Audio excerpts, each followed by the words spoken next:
Pagdating sa kalusugan ng mga manok, mahalagang bigyang pansin ang kanilang mga kuko.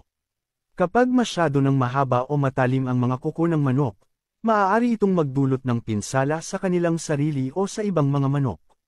Bukod dito, maaari rin itong makaapekto sa kanilang paglalakad at pangkalahatang kalusugan.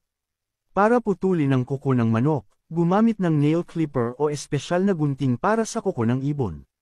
Mahalaga na maging maingat sa pagputol at huwag masyadong tagpasin dahil maaaring maabot ang ugat o quick ng kuko na magdudulot ng pagdurugo at sakit sa manok.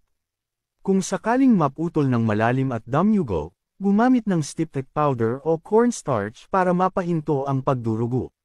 Pinakamainam na putulin ang kuko ng mga manok tuwing bawat 1 hanggang 2 buwan, depende sa bilis ng paglaki ng kanilang mga kuko.